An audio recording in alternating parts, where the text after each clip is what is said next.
guys, Larry with Kilo, and let's talk a little bit about vitamin D. So most of us know we get vitamin D from the sunshine, right?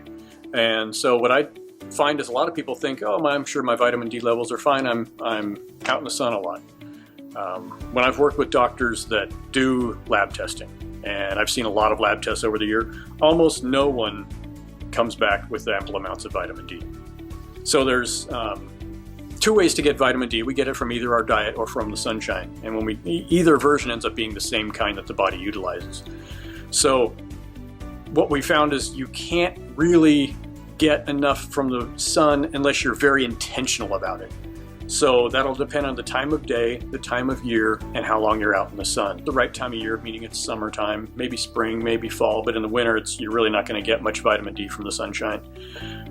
Then your vitamin D levels might be okay. You have to have enough skin showing, at least t-shirt and shorts. That's what you at least have to do. And maybe 15 to 20 minutes. Again, that depends on your skin type. Then you might be okay. But I still recommend people get their vitamin D tested, because I've talked to people who kind of follow those rules, or at least they think they do, and they get their vitamin D levels checked and they're very, very low. And so I recommend just about everyone take vitamin D. I do what's called the respiration test to see if they need it. And I ask them, are you breathing? And they say yes. And I say, okay, then you need vitamin D, right? That's usually my test. If they can show me a lab test that says their vitamin D levels are good, then they don't need to take extra, right? It's never about just taking pills. It's always about getting a positive effect on the body. So vitamin D was, for a long time, kind of just associated with bone health. And the unfortunate part of that is that kind of pigeonholing idea of what vitamin D does was kind of what they thought all vitamin D did. And now they understand that just about every single cell in our body has vitamin D receptors. And vitamin D is actually involved in all kinds of processes in the body.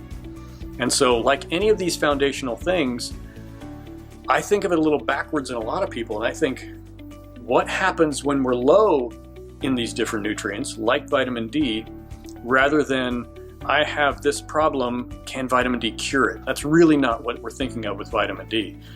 We're trying to get back to normal levels and allow the body to do what it's designed to do. So vitamin D, when we're low in it, they found you're more likely to have uncontrolled inflammation or excessive inflammation. They found that autoimmune disease is more common when you're low in vitamin D. They found that your immune system is weakened when you're low in vitamin D. They've actually looked at big epidemiological studies of whole populations, and what they find is that those that live farther away from the equator and therefore have lower levels of vitamin D are more likely to get cancers, all kinds of cancers. So yes, we're concerned about skin cancer and sun exposure, but I'm honestly more concerned with all the other cancers and low vitamin D.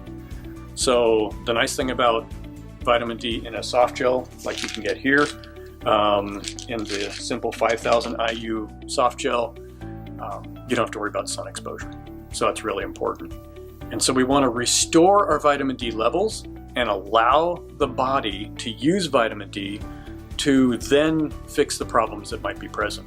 So whether it's from a concern about autoimmune disease like Hashimoto's, or maybe a concern with neurological disorders or mood issues, they found that when you're low in vitamin D, you're more likely to have a variety of mood issues like depression, anxiety, things like that.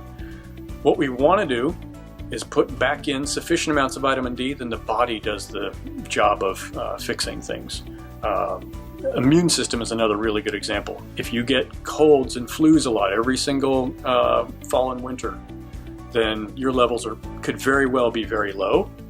And they've found that those with low levels of vitamin D are much more likely to get cold and flu.